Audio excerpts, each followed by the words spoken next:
was 2 months back when the then CDS Colonel Ndru Cahm came to our barracks at Fajara Barracks whilst we were repairing the fence. On that process, after a while, he just called me to bring some nails because he was the one holding the hammer to assist the boys.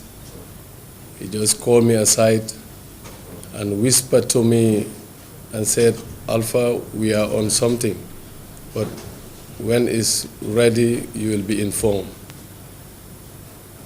Okay. I asked him, "What is that?"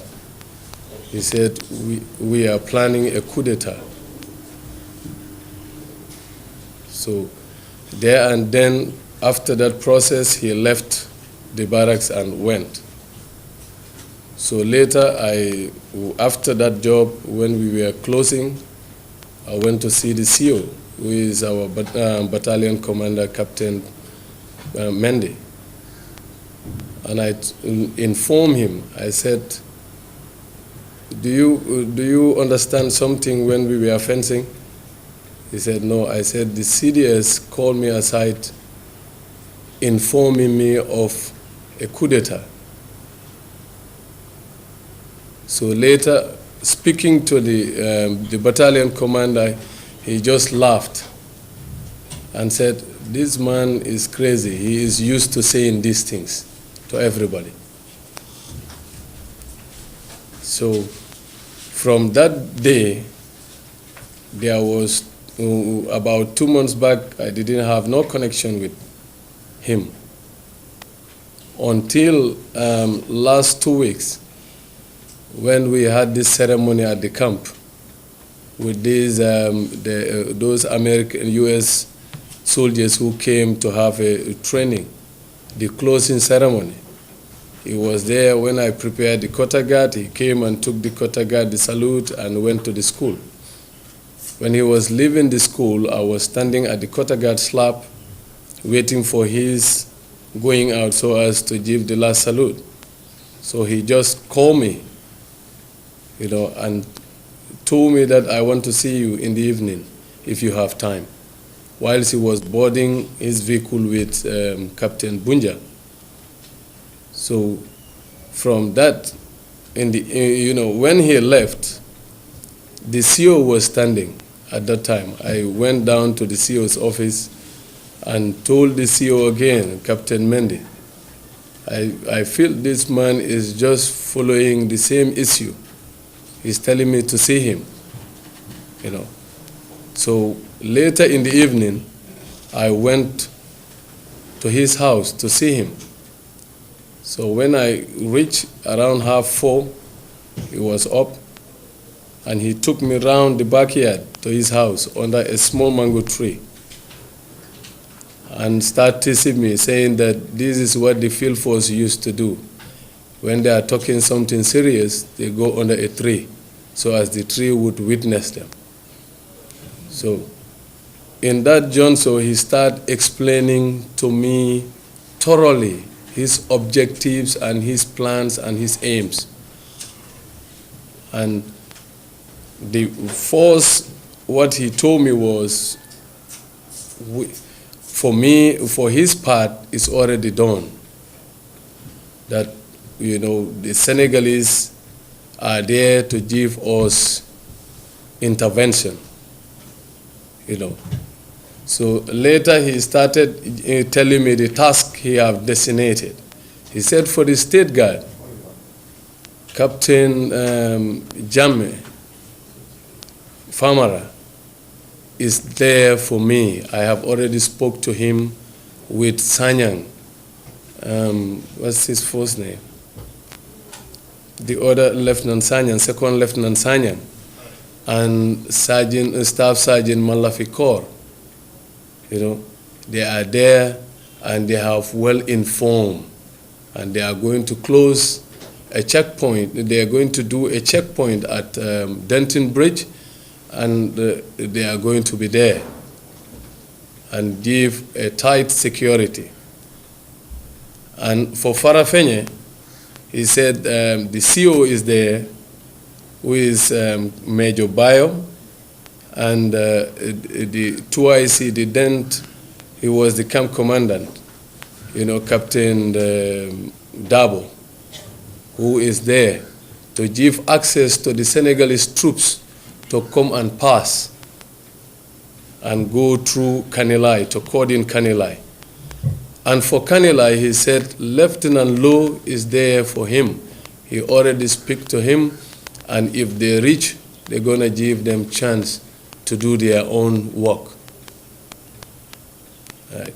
So for Yundum, he said Yundum, he didn't specify who he tasked there. He didn't tell me that, because he was just rushing things so as, it will just not take time.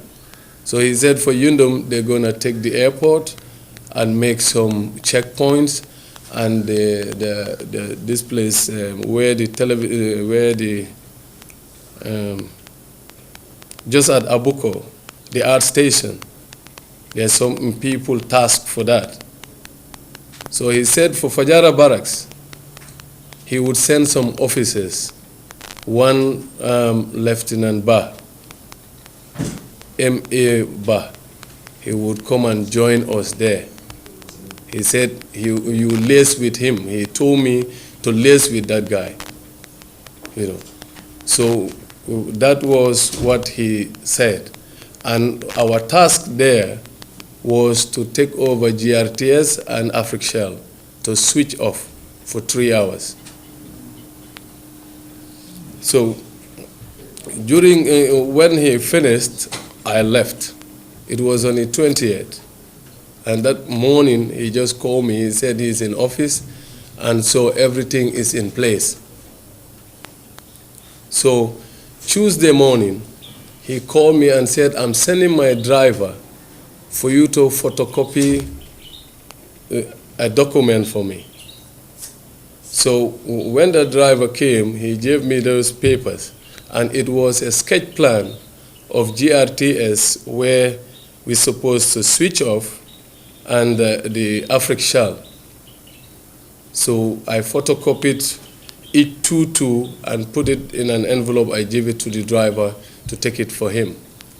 So when he was closing, he called me and said, okay, the timing is changed from 2 o'clock to 11 o'clock. So, be informed. So later in the evening, Captain Bunja called me around 6 o'clock, whilst all I was at the camp. He called me and said, I want to see you. I said, as per now, I'm busy. All right? He said, okay, if you are less busy around 8 o'clock, we can see. So that 8 o'clock, there was no time for us to see. And me, I was not even available. So I left for my house. After dropping Captain Jallo, at Jacaranda, I went down home. So I left for my house. And around 11:30, the adjutant called me and said the chief of staff was at the barracks to brief them on an event that is which wanted to occur. So all of you are on 100% standby. So I came down to the camp, and I was briefed by the 2IC Captain Jame, LFK Jame, and I dressed up and joined them. Early hours of the morning, I was picked, sent to Mile 2. When the CDS informed me of this, on that day, that evening when I went to the CDS, so in the morning when I went to the camp, I spoke to the battalion commander, that is Captain Mendy, concerning my discussion with the CDS. And his response was, this guy is always playing with this. Anybody he sees, he tells him about this. So later I informed also Captain Jallo about the issue. And Captain Jallo's response was, don't mix on these things. The process of the interrogation, the way I see it, it was like the panel was equipped with information before bringing us for a call. I would tell the general public that this thing have come to my way and I'm there to accept it. Because it's like if your commander have tell you, and he elaborated, even telling me that my whole gulf is behind me, and it's like we are under command. We take command. And me, my immediate boss was the CEO, and I felt whatever I should hear, I should go to him and tell him. And telling him he didn't make it something important. So what would happen is this. This is an unforeseen circumstance, and I beg his mercy as he is the head of state of this country. And let him not look at me as singular. Let him look at my family behind and my 2 children.